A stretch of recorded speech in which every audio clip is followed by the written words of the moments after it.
Today is Tuesday, September 26, 2023, and this is the Dunkley Report. Screenwriters are waiting to learn what their 5-month strike won and preparing for a possible return to work after their union reached an agreement with studio executives. The deal could help end the walkouts that brought Hollywood to a standstill.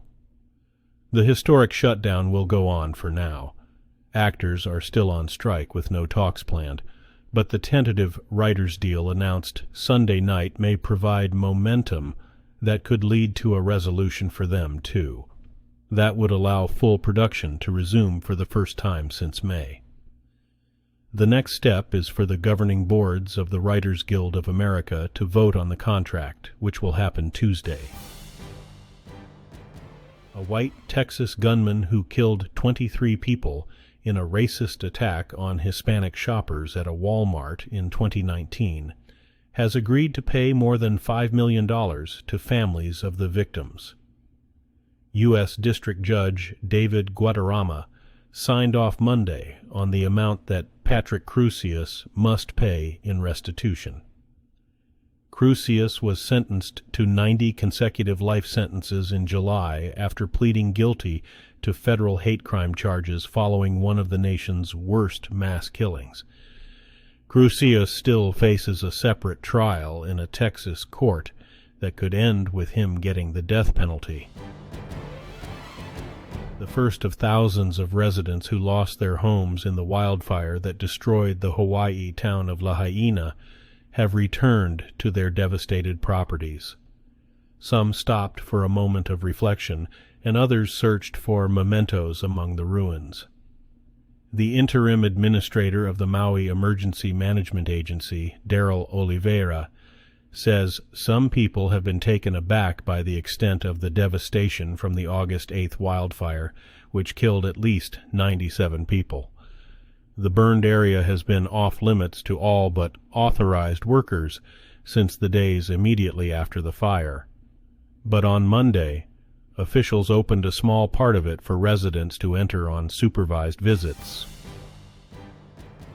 Democratic U.S. Senator Bob Menendez of New Jersey is rejecting calls to resign, saying that nearly $500,000 in cash found in his home was from personal savings, not from bribes. He predicted on Monday that he would be exonerated in his federal bribery case and would still be New Jersey's senior senator. An indictment alleges Menendez illegally took cash, gold bars, and a luxury car in exchange for using his position as chairman of the Senate Foreign Relations Committee to help Egypt and New Jersey business associates. Democratic Party support for Menendez in the state where he's held office for nearly 5 decades has significantly eroded. The Food and Drug Administration meets this week to consider a much-debated treatment for Lou Gehrig's disease. The deadly neurological disease has few treatment options. Neuroin, a stem cell therapy, is at the center of a years-long lobbying campaign by patients seeking access to experimental medicines. But the FDA has repeatedly rebuffed drug maker Brainstorm.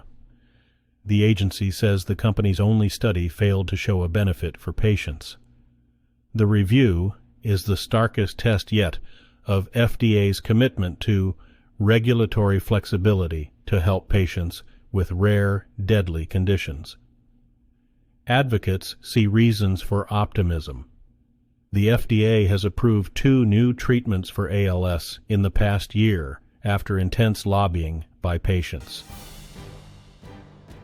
More Americans believe they've personally felt the impact of climate change because of recent extreme weather, including a summer that brought dangerous heat for much of the United States. That's according to new polling from the Associated Press NORCC Center for Public Affairs Research. It found about 9 in 10 Americans say they have experienced at least one extreme weather event in the past 5 years, compared to 79% who said that just a few months ago in April, and about three-quarters of those believe climate change is at least partly to blame.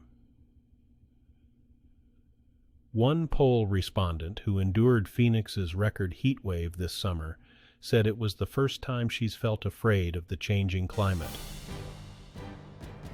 Last year's spike in inflation, to the highest level in 4 decades, was painful enough for American households.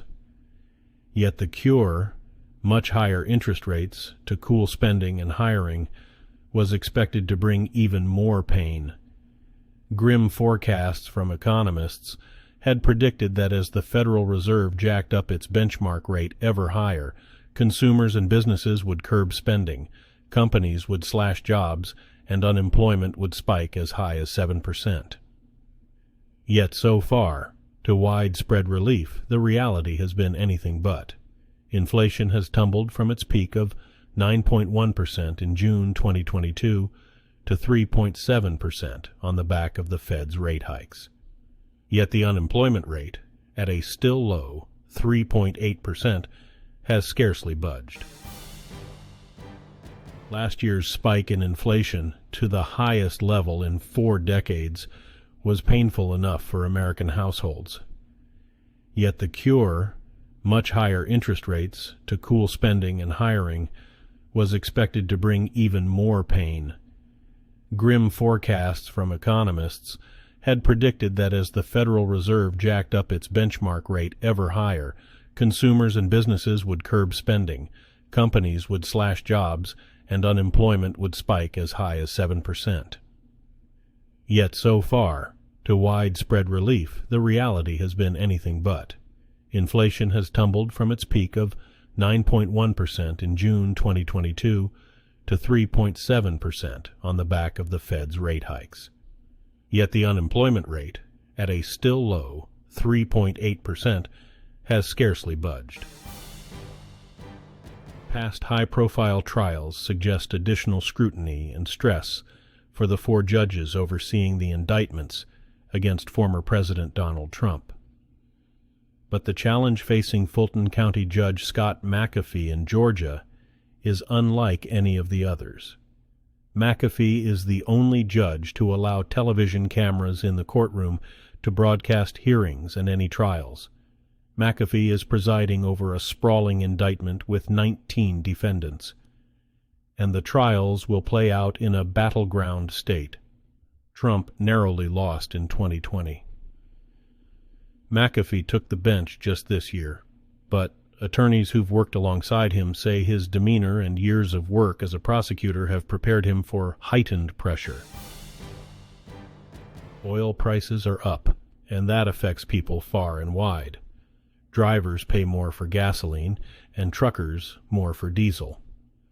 Russia is earning money that it can use to wage its war against Ukraine. Central bankers may see more inflation coming and keep interest rates high. Behind the recent bump in price is Saudi Arabia's decision to slash how much oil it sends to global markets through the end of the year. Russia also is cutting back, and less supply means higher prices. Some analysts are betting oil could hit $100, while others foresee that mediocre growth in major economies like China will keep the lid on prices. Today's news was reported by the Associated Press.